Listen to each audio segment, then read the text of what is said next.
Hello everyone, I am Anuj. I am preparing for banking exam. Let's do it together.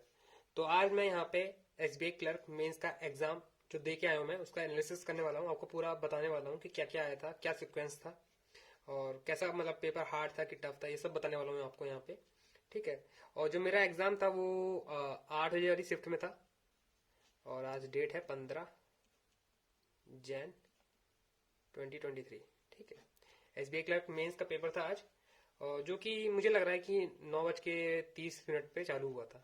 ठीक है, क्योंकि मैं तो 9 बजे पहुंच गया, 8 बजे पहुंच गया था। उसके बावजूद मुझे 1 घंटा 15 मिनट वहां पे बैठना ही पड़ा था। ठीक है। लेकिन जल्दी चले जाओ तो अच्छा रहता है, वहां पे जाके अपना माइंड को शांत कर सकते हो, नहीं तो बाहर रहोगे टेंशन रहेगी कब तक अंदर घुसे। तो मैं पहले ही चला गया था। ठीक है। तो सीक्वेंस देख लेते हैं। सबसे मेन सीक्वेंस वाली बात थी, क्योंकि काफी कंफ्यूजन था, क्योंकि मॉक में आप लोगों ने देखा होगा कि न्यू सीक्वेंस आ गया था।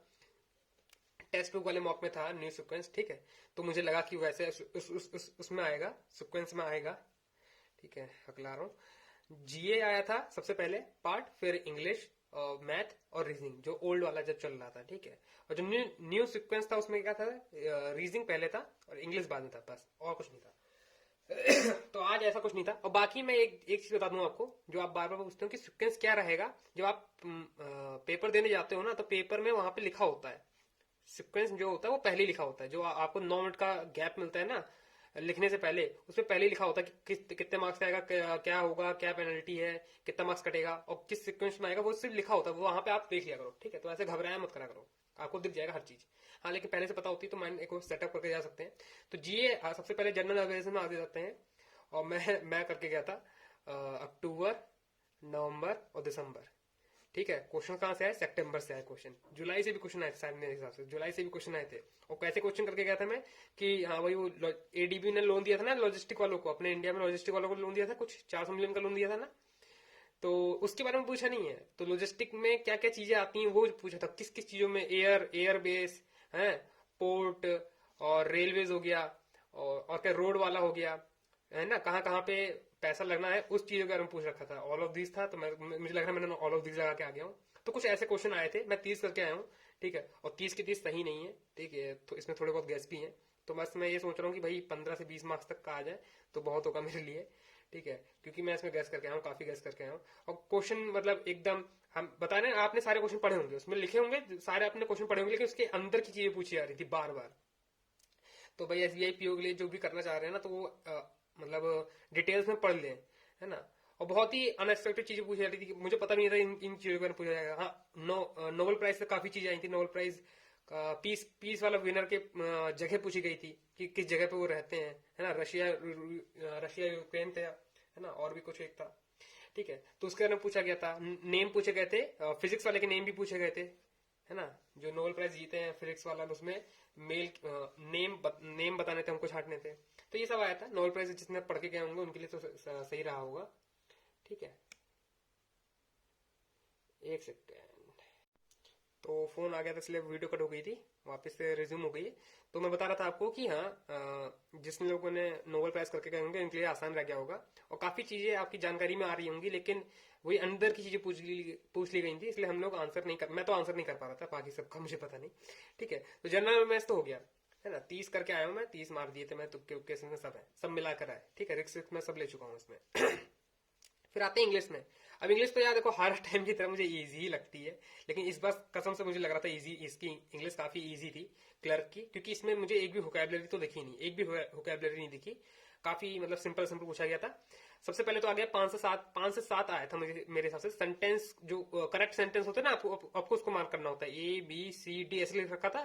फिर ऑप्शन में था ए बी सही है, या फिर बी सी सही है, या फिर सी डी सही है, पूरे पूरे सेंटेंस लिख रखे थे। आपको फाइंड आउट करना था कि कौन सा का सेंटेंस सही है। ठीक है। तो एक तो ये हो गया। उसके बाद फिर आया था रीअरेंजमेंट आया था। ठीक है। रीअरेंजमेंट आया था, 5 से 6 मार्क्स आया था, बहुत इजी था, मुझे लग रहा था इजी है, क्योंकि इसमें ऐसे था, ऐसे स्टार्ट था कि कोई स्टोरी स्टार्ट है, उसके बाद बोल रखा था कि उसके 3 स्टेप्स हैं, तो 3 स्टेप भी बोल रखा था, 3 स्टेप बोल रखा था, उसके फर्स्ट सेकंड और लास्ट स्टेप ऐसे करके था। ठीक। उससे पहले के कुछ सेंटेंस थे ये, 6 5 4 3 2 1 ऐसे करके थे। अब यहाँ पे क्या फिल था मुझे याद नहीं, ई से स्टार्ट था, ई से स्टार्ट था, और फिर बाकी ऐसे करके खत्म हो रहा था। और जो थर्ड उसका क्वेश्चन पूछा गया था कि थर्ड जो उसका पैराग्राफ है उसको भी रीअरेंज करना था हमको। ठीक है, उसको भी रीअरेंज करना था, है ना। तो वो तो फोर्थ से स्टार्ट होता था, ऐसा होता नहीं कि उसको ऐसे करके भागों में काट दिया गया है, फिर इसको आपको रीअरेंज करना है, तो वो भी ऑप्शन में दे रखा था, तो वो भी हो रहा था अच्छी तरह से। मेरा तो फोर्थ से स्टार्ट हो रहा था, आप लोग अब कमेंट बॉक्स में बता देना कि आपका मतलब मैच करवा लेना, है ना। तो इंग्लिश में तो शुरुआत में तो इतना हुआ। फिर 2 आरसी आई थी, वो भी रीडिंग पर, अगर हमने रीडिंग अच्छे से करी तो आप लगा लोगे, बहुत आसान था। एक भी वोकैबुलरी नहीं थी, एक फिलअप था, ठीक है। और वो मुझे लग रहा था नो इम्प्रूवमेंट वाला है, क्योंकि उसमें फिट मुझे सही तो लग रहा था, वो एकदम सही लग रहा था। फिट की जगह एक बार अलाउ आ सकता था ना, फिट था या फिर अलाउ आ सकता था, अलाउड आ सकता था, कि मैंने नो रिप्लेसमेंट लगा दिया था। पहले वाले में था फार्मर के लिए कुछ पूछा गया था, ठीक है। फिर आया था वर्ड रिप्लेसमेंट, आया था फिलिप्स के मतलब फिलिप्स के रूप में वर्ड रिप्लेसमेंट होता है ना, कि 2 फिलिप्स दे दिए गए, इसमें कौन से वर्ड आने हैं और दे दिए गए। वर्ड रिप्लेसमेंट भी था शायद। मैच द फॉलोइंग थी, और शायद एक लास्ट में जो क्वेश्चन थे, वो एक बोल्ड लेटर में एक वर्ड दे दिया गया, अब बताना है कि आपको कौन सा वर्ड सही जगह पे यूज हो रहा है कि नहीं हो रहा है, वो बताना था आपको। ये मैंने शायद स्किप करा है, ठीक है। तो इंग्लिश में भी मैंने 28 से 30 मार्क्स का करा है। मैं इतना देख नहीं पाया था, लेकिन 28 से 30 मार्क्स का करा है मैंने, मेरे हिसाब से। तो अब आते हैं मैथ में। मैथ मुझे सबसे, आप कह सकते हो इस पूरे पेपर का, क्लर्क मेंस के पेपर का, मुझे मेरे लिए इजी लगा, ठीक है। सबसे इजी जो पार्ट था वो मैथ था मेरे लिए, ठीक है। जो कि मैं सोच के गया था कि भाई 20 मार्क्स का हो जाएगा, वो भी मेरे लिए काफी रहेगा, लेकिन नहीं, इस पे मैं शायद 29 मार्क्स का पूरा पूरा करके आया हूँ। इससे शायद एक मार्क्स, मतलब 28 से लेकर 30 के बीच में मैं करके आया हूँ, अच्छी तरह करके आया हूँ मैं, है ना। और लास्ट में टाइम भी बच रहा था, अब ये 4 मिनट बच रहा था, लेकिन इसमें क्या करें, हम डीआई तो बना नहीं सकते, केस भी बना सकते, अर्थमेटिक में सॉल्व कर रहा था, तो उसमें सर मेरा एक हो गया था। अब मैं बता देता हूँ कैसे आया था मैथ वाला सेक्शन, ठीक है। तो 4 मार्क्स, जो शुरुआत के 4 थे, 4 से 5, 4 मार्क्स का था या फिर 5 मार्क्स का था, अप्रोक्स आया था। बहुत ही इजी लेवल, मतलब समझ लो प्री का आप सॉल्व कर रहे हो, ठीक है। तो बूस्ट आपको मिल जाता है, पहले क्वेश्चन से ही बूस्ट मिल गया, ठीक है। सेकंड डीआई आई थी, मैंने स्किप कर दिया, ठीक है। और क्योंकि क्वेश्चन उसके बहुत लेंदी थे। डीआई बहुत इजी थी, मैं फिर से बता रहा हूँ, डीआई, इसकी दोनों डीआई बहुत इजी थी, जो मैंने दोनों डीआई यहाँ लिख रखी है, आपको पूरा एक्सप्लेन कर दूंगा मैं, ठीक है। एक डीआई का मुझे डेटा नहीं पता, दूसरी डीआई का तो पूरा डेटा पता है, ठीक है। तो इस डीआई का डेटा ऐसा था कि कुछ टोटल नंबर दे रखे थे, एबीसीडी दे रखा है, फिर एक्स और वाई कुछ कंपनी दे रखी है, और डेटा दिया टोटल नंबर, और इसका 50% इसमें है, 50% फिर ऑब्वियसली इसी में है, क्योंकि और कुछ डेटा दे नहीं रखा था। क्वेश्चन बहुत लेंदी थे, ये मानना पड़ेगा, क्वेश्चन बहुत लेंदी थे। डी के बाद ई के बारे में, जेड के बारे में पूछ रखा था, इसमें से 5/4 करना पड़ रहा था, ऐसे ऐसे चीजें करनी पड़ रही थी, बार बार करनी पड़ रही थी, ठीक है। लेकिन इसका जो डेटा एक्सट्रैक्ट करना था वो सब बन जा रहा था, सिर्फ एक का शायद बी का नहीं बन रहा था। बी के लिए भी उन लोगों ने क्वेश्चन में दे दिया था कि 2:3 में है डिवाइडेड, तो आप लोग खुद कर सकते हो ऐसे करके, मतलब, है ना। चीजें मतलब अच्छी खासी हो रही थी। ये फिर से 56% हो गया, यहाँ पे परसेंटेज रखे थे, मुझे याद नहीं आ रहा है, आप लोग टेलीग्राम पे देख लेना, टेलीग्राम पे मिल जाएंगे कहीं ना कहीं, नहीं तो जो बड़े बड़े यूट्यूब चैनल है वो डाल देंगे अपनी तरफ से, जो सर लोग के चैनल है ना, वो डाल देंगे, पूरी टैबलो डीआई इसकी डाल देंगे। काफी इजी, मतलब अगर आपकी अप्रोच अच्छी है इस क्वेश्चन को करने में, तो बहुत आसानी से कर सकते हो। क्वेश्चन लेंदी थे लेकिन बहुत ही ईजी थे। फिर आता है पाई चार्ट वाली डीआई आती है। पाई चार्ट वाली डीआई ऐसी थी कि आपको देख के तो लगेगा कि भाई हुआ है ना, क्योंकि उसमें y परसेंट दे रखा है, x प्लस 20% दे रखा है, ये सब क्या दे रखा है आपको कुछ समझ नहीं आएगा, लेकिन मुझे एक नोट लिखा था, और उसी नोट में मुझे बहुत अच्छी चीज लिखी थी, किसी मेरे एक सब्सक्राइबर ने मुझे बताई थी, समझाई थी कि नोट में ऐसी चीज लिखी होती है तो इसका मतलब क्या होता है। और 90 मतलब पता तो सबको होता है, लेकिन होता है ना माइंड में, किससे क्लिक कर जाए किससे ना क्लिक कर जाए, हर जगह से सीखना चाहिए। तो 90% का मीनिंग क्या है, 90 डिग्री लिख रखा था, 90 डिग्री लिख रखा है, वाई की वैल्यू जो है वो 90 डिग्री है। 90 डिग्री का मतलब क्या है, पाई चार्ट में 90 डिग्री क्या है, तो पाई चार्ट में 90 डिग्री मतलब 25%, ठीक है ना। तो 25% वाई की वैल्यू हो गई, बाकी एक्स की वैल्यू दे ही रखी है ना। 25% वाई की वैल्यू हो गई, और इसका टोटल कितना दे रखा है, 500 दे रखा था, मेरे हिसाब से इतना ही था, 500 था, है ना। और 500 दे रखा था, और फिर नीचे क्या था, यहाँ पे हमने 25 प्लस एक्स प्लस 20, फिर 2x प्लस एक्स प्लस 5, ये सब कर दिया, तो एक्स की वैल्यू 10 आ रही थी मेरी एक्स की वैल्यू 10 आ रही थी। एक्स की वैल्यू 10 आ रही थी क्योंकि 50% ऐसे करके था, 50% प्लस 5x इजकल टू 100, और ये 50 हो जाएगा, ये 10% ऐसे करके आ रही थी। और फिर हमने सारी डेटा अगर निकाल लेंगे, संडे मंडे था, Sunday Monday Tuesday Wednesday Thursday वाला 25% था, डेढ़ निकालोगे तो 150, 100, 75, 50 और 125 पूरा पूरा डेटा, रॉ डेटा आ रहा था। फिर इसमें भी क्वेश्चन थे जो थे, वो फिर से मैं बोल रहा हूँ, क्वेश्चन लेंदी थे लेकिन डीआई इजी थी, ठीक है। क्वेश्चन लेंदी थे लेकिन डीआई बहुत ही इजी थी, है ना। इसमें भी शायद सैटरडे का डेटा पूछा गया था, इसी में 2/4 करके ऐसे करके कुछ था, ठीक है। तो ये भी इजी थी।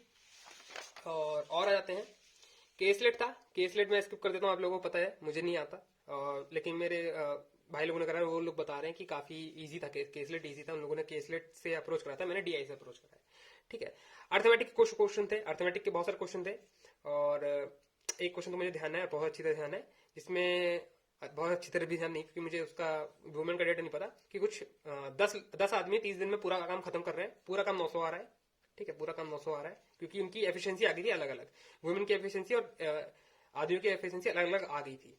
ठीक है। और इसकी 3 आ रही थी, इसकी 2 आ रही थी, मतलब मैन वर्सेस वुमेन 3 और 2 एफिशिएंसी आ गई, तो टोटल वर्क आ गया 900। उसमें बोल रखा है, क्वेश्चन क्या था कि 10 आदमी 3 दिन तक काम करते हैं, फिर कुछ गैप के लिए कोई काम नहीं करता, फिर उस गैप के बाद 20 वुमेन आती हैं, वो एक्स दिन तक काम करती हैं। ठीक है, तो टोटल वर्क जो करती हैं वो लोग मिलकर करते हैं, वो 21 दिन में कर देते हैं पूरा। तो आपको बताना है वो गैप कितने दिन का था। बहुत ही इजी है, आपने 3 दिन इसमें पहले घटा दो, 3 दिन इसमें पहले घटा दो, कितना बचा 18। ठीक, 3 दिन का काम भी घटा दो, तो 3 दिन का काम जब घटाओगे तो इसमें से 180 माइनस हो जाएगा, बचेगा 720। तो 720 जो काम होगा ऑब्वियसली वुमेन ने करा होगा, तो वुमेन की एफिशिएंसी से लगा दोगे तो 2 इंटू 3 की 2 इंटू 30 डेज होगा, 30 वुमेन होंगी, है ना, 30 वुमेन होंगी 2 डेज तक, तो ऐसे ऐसे कटेगा, 6 की टेबल से 12 बार कट जाएगा। ठीक है, तो 12 दिन में सारा काम हो जा रहा था, लेकिन 12 दिन में वुमेन काम कर दे रही थी, लेकिन है हमारे पास 18 काम, तो 18 माइनस 12 कितना, 6 दिन का गैप आया। तो ऐसे करके कुछ क्वेश्चन थे। एक और क्वेश्चन था जिसमें कुछ एक रेक्टेंगल का दे रखा था, उस रेक्टेंगल का जो लेंथ था, वो ब्रेथ था जो, वो 65% लेस था लेंथ से, तो 20:7 में डिवाइड हो गया। उसके साथ एक सर्कल का जो एरिया दे रखा है वो 616 दे रखा है, आर की वैल्यू 14 फाइंड हो जाएगी। फिर एक क्वेश्चन दे रखी थी जिससे हमको एरिया निकालना था, ब्रेथ और लेंथ अलग अलग आ जाती। ठीक है, कुछ ऐसे क्वेश्चन दे रखे थे अर्थमेटिक में, पार्टनरशिप के क्वेश्चन थे, मुझे बिल्कुल अच्छी तरह याद तो नहीं है, लेकिन कुछ ऐसे करके क्वेश्चन थे, इजी थे, मतलब डुएबल थे, अगर है ना, अगर मुझे डर ना लगा होता, क्योंकि मुझे थोड़ा बहुत डर भी था मैथ का, क्योंकि मैं यही माइंडसेट लेके कहता कि बीसी कर पाऊंगा, तो थोड़ा डर के मारे मैंने क्वेश्चन भी कम करे थे, नहीं तो आराम से मेरे हिसाब से तो कि 35 क्वेश्चन हो सकते थे, है ना, आराम से तो नहीं, लेकिन मतलब 35 क्वेश्चन करने लायक थे इसमें, मुझसे अभी भी हो सकते थे। ठीक है, अब आते हैं क्वाड्रेटिक इक्वेशन थी, है ना, क्वाड्रेटिक इक्वेशन थी, ए बी सी ऐसे करके इक्वेशन दे रखी हैं, 3 इक्वेशन दे रखी हैं। ठीक है, और उस 3 इक्वेशन के बारे में क्वेश्चन पूछ रखे थे, उनके रूट्स निकालने के, रूट्स निकाल दिए, इसके निकाल दिए रूट्स, इसके निकाल दिए रूट्स। ये मैंने इक्वेशन बिल्कुल याद है, तो मैंने लिख रखी है, आप लोग बता देना कमेंट बॉक्स में कि यही इक्वेशन थी कि नहीं थी। लास्ट क्वेश्चन यही था, है ना, लास्ट क्वेश्चन जो था वो यही था। डेटा एफिशिएंसी के मैंने क्वेश्चन शायद देखे नहीं है, देखे तो मैंने करे नहीं, अटेम्प्ट नहीं करे, मैंने ये क्वाड्रेटिक वाले क्वेश्चन अटेम्प्ट करे थे, इनमें क्वेश्चन अलग अलग आए थे। ठीक है, तो यहाँ पे हो जाता है मैथ का क्वेश्चन, मतलब मैथ का सेक्शन खत्म। फिर आता है हमारे पास रीजनिंग का सेक्शन, जो मेरा बहुत ही खराब गया। ठीक है, उसके बारे में बात करूंगा अभी 1 मिनट में। तो ये थर्ड पार्ट में वीडियो बन रही है, और ठीक है, तो हम लोगों ने सारी बात कर ली थी, बस हमारा रीजनिंग सेक्शन बचा था, तो उसके बारे में भी बात यहाँ पे कर ली है। अब तक शायद सेकंड शिफ्ट खत्म भी हो गया होगा, तो मेरे हिसाब से नॉर्मलाइजेशन तो होना चाहिए, क्योंकि रीजनिंग का पेपर काफी टफ आया था, काफी बच्चे नहीं कर पाए थे। मैंने अपने एग्जाम सेंटर में भी पूछा था, वहां पे भी काफी बच्चों ने नहीं कर पाए थे, मतलब 18 से लेकर 24 तक, मतलब ये एवरेज चल रहा था, मैं ये नोटिस कर रहा था। ठीक है, तो मेरा तो बहुत ही खराब गया ये तो। ठीक है, क्योंकि मैंने सिर्फ 20 क्वेश्चन करे और 4 में तुक्के मारे with the help of option. ठीक है, क्योंकि पजल में भी ऑप्शन की हेल्प ली जा सकती है, मैं कई बार ली भी है, तो मैंने अपने उस गेस से कर दिया था, क्योंकि यार 20 क्वेश्चन तो मैं यहाँ 30 टारगेट लेके चल रहा हूँ, 20 ही क्वेश्चन हो पा रहे हैं। ठीक है, तो मैं 4 मैंने खेल लिया, मैंने कहा ठीक है, देख लेते हैं। तो पहली पजल आई थी क्रिकेट वाली, कुछ क्रिकेट के बारे में थी, रन थे उसमें, तो मैंने तो स्किप कर दिया। मुझे लग रहा है यही पजल जो थी वो 2 मार्क्स वाले में थी, क्योंकि काफी लंबी थी, काफी कॉम्प्लिकेटेड थी। फिर आता कोडेड डिस्टेंस एंड डायरेक्शन का क्वेश्चन। ठीक है, मैंने अपनी लास्ट मिनट टिप में भी बताया था आपको कि ऐसे क्वेश्चंस आएंगे, जो कि आए हैं। कोडेड डिस्टेंस एंड डायरेक्शन का क्वेश्चन आया था, और ऐसे करके सिंबल यूज हो रहे थे। अब सिंबल एग्जैक्टली वहीं पे हैं कि नहीं है वो मुझे याद नहीं है एग्जैक्टली, लेकिन जो इसमें नंबर्स थे जो यूज हो रहे थे वो यही हैं, मतलब किसी में +5 हो रहा है, और -4 हो रहा है, नॉर्थ में -4 हो रहा है, इधर +3 हो रहा है, इधर -4 हो रहा है, ठीक है। और वो चीज डिफाइन भी थी, बहुत सारी ऐसी स्टेटमेंट लिख रखी थी और दिखा रखा था कि 9 से 14 हो रहा है ना, 14 से 10 हो रहा है, ऐसे करके दिखा रखा था। तो ये कोडेड आपको डिकोड करना आना चाहिए, ठीक है। जब अगर मेंस की आप तैयारी करी है, मॉक टेस्ट में लगाए हैं, तो आपको डिकोड करना आना चाहिए। कोडेड डिस्टेंस एंड डायरेक्शन ऐसे ही होता है। तो इसके कुछ 3 क्वेश्चन थे, मैंने 3 क्वेश्चन कर दिए थे। कोडेड स्लॉग था, और अगर आपने ध्यान दिया हो, बहुत मतलब समझ सकते क्रूशियल पॉइंट था ये, बहुत इंपॉर्टेंट पॉइंट था कि जो ऐसा करके सिंबल बने थे, प्लस, परसेंट और हैशटैग। अब सिंबल कुछ और भी हो सकते, लेकिन जहां तक था मुझे यही था। पहले वाले का मीनिंग ये था कि ऑल BRA, अगर आपने बहुत ध्यान से पढ़ा हो तो उसका मतलब ये था ऑल BRA, ठीक है। फ्लो में आप ये ना कर रहा कि ऑल ARB, क्योंकि मैंने भी स्टार्टिंग तो यही करी थी, जब मैंने ऑल पढ़ा बस इसका मतलब ऑल है तो ऑल ARB, लेकिन मैंने ध्यान दिया वो B से A जा रहा था, ठीक है। परसेंटेज का मीनिंग ये था कि ओनली फ्यू ARB, तो इसमें सम और सम नॉट वाला केस बनेगा, ठीक है, जो मैं बनाता हुआ आया हूँ। और हैशटैग का मतलब था नो BRA। अब no BRA, no B is A, इसका मतलब ये होता है नो A इज B, ठीक है। जब ये एक दोनों इक्वल नहीं है तो एक मतलब आपस में इसके एक दूसरे के अंदर नहीं जा सकते। तो ये 3 सिंबल का यूज हुआ था, और ज्यादा बड़े स्लॉक्स था नहीं, सिर्फ शायद 2 स्लॉक्स थे, मैं ध्यान दिया, इतने ध्यान नहीं दिया, लेकिन शायद 2 ही स्लॉक्स थे, ठीक है। ये इतना हो गया। फिर आता है ब्लड रिलेशन, आता है ब्लड रिलेशन, आता है with order ranking. Blood relation with order ranking. अब मुझे ब्लड रिलेशन बहुत सही तरह से ध्यान नहीं, लेकिन फर्स्ट का जो एक आंसर था वो डॉटर इन लॉ था, इतना मुझे ध्यान आ रहा है। फर्स्ट आंसर जो था वो डॉटर इन लॉ था, और ब्लड मतलब ऐसे करके आपको अरेंज भी करना था उनको। 7 लोग थे, उनको अरेंज करना था उनके एज के अकॉर्डिंग, एज दे रखी थी, और ब्लड रिलेशन में ही ऑर्डर रैंकिंग इनक्रिप्ट था, ठीक है। तो ये वाला भी क्वेश्चन मैंने कर दिया था। फिर पहली पजल जो स्टार्ट होती है वो होती है, जो मैंने करी है एक्चुअल में, वो आती है 16 मेंबर वाली। वैसे पजल मैंने सारी ट्राई करी है, बनी मुझसे एक भी नहीं है, क्योंकि इस पेपर में कुछ पजल ऐसी थी जिसको मैं अभी घर पे बैठ के करता, आराम से करता, तो भी मुझे लगता नहीं है कि 10 से 15 मिनट के अंदर मुझसे हो पाती, मतलब सॉल्व हो पाती, क्योंकि वो कुछ ऐसी पजल थी, न्यू पैटर्न की पजल थी बिल्कुल, ठीक है। 16 मेंबर बैठे थे, 8 लोग इधर रो में बैठे, 8 लोग इधर इस रो में बैठे। अब नोट ये था, नोट भी दे रखा था कि कुछ लोग ऊपर देख रहे हैं, कुछ लोग नीचे देख रहे हैं, है ना। डबल के पेयर में ऊपर देख रहे हैं, डबल के पेयर में नीचे देख रहे हैं, और रो 2 में जितने लोग नॉर्थ में देख रहे हैं वो रो 1 से ज्यादा है, मतलब इसमें ऐसा करके ज्यादा फेस थे। तो कुछ ऐसा करके पजल बन रही थी, और मैं कुछ बता देता हूँ आपको जिससे जितना मुझे याद है। बी के अपोजिट में डब्ल्यू बैठा है, और बी ऐसा करके दिख रहा है, और सी के अपोजिट में शायद, सॉरी ई के अपोजिट में शायद वी बैठा है ना। और क्यू नॉर्थ देख रहा था, और वी इस साइड था जो साउथ देख रहा है, क्यू नॉर्थ इस साउथ, पी इस साइड था, ऐसा कुछ अरेंजमेंट था, ठीक है, जहां तक मुझे ध्यान आ रहा है, क्योंकि ये उसमें ऑप्शंस में आए थे ना। तो ये 16 मेंबर वाली पजल बन गई थी मुझसे। फिर आते जिसमें मैंने गेस करा है, वो पजल थी puzzle with 7 person born in different years and different month, ठीक है। इसको मैं अभी एक्सप्लेन करूंगा अच्छी तरह, याद तो नहीं है लेकिन जितना मुझे याद है मैं आपको अच्छी तरह एक्सप्लेन करूंगा। पहले और पजल देख लेते हैं, ठीक है। फिर यार एक पजल थी जिसमें 9% बॉर्न हुए थे, है ना, 9% बॉर्न हुए थे, और डिफरेंट मतलब डेट्स दे रखी हैं, 3, 6, 15 और 21। इसमें नोट भी दे रखा था, है ना, नोट भी दे रखा था, जनवरी, मार्च, सितंबर, दिसंबर, ठीक है। 30 वाली तारीख में कोई एक बंदा बॉर्न हो रहा था। अभी बोल रखा था जो प्राइम नंबर डेट है उसमें कोई भी वॉवल बॉर्न नहीं होगा, क्योंकि नेम दे रखे थे, जिस नेम से शुरुआत है, ठीक है। और मैक्सिमम 3 लोग आ सकते हैं, और ऑड नंबर जितने भी ऑड नंबर ईयर्स हैं जो प्राइम नंबर नहीं है, उसमें कम से कम एक बंदा बैठेगा भी बैठेगा। तो कुछ ऐसे करके फसल थी, और 9 लोग बैठाने थे। और अब गीता शायद गीता जो थी वो इस वाली रूम में थी, और सोनिया, मुझे बिल्कुल एग्जैक्ट जो मेंबर्स हैं मुझे ध्यान नहीं आ रहा, लेकिन पैटर्न कुछ मतलब जो बन रहा था डायग्राम वो ऐसा करके बन रहा था, जो इसमें मुझे काफी टाइम लग रहा था। ये पूरी पजल बनी भी नहीं है, कुछ एक आध क्वेश्चन हुए होंगे तो मैंने मार्क करे होंगे। इसमें नोट भी दे रखा था, काफी लंबा नोट दे रखा था।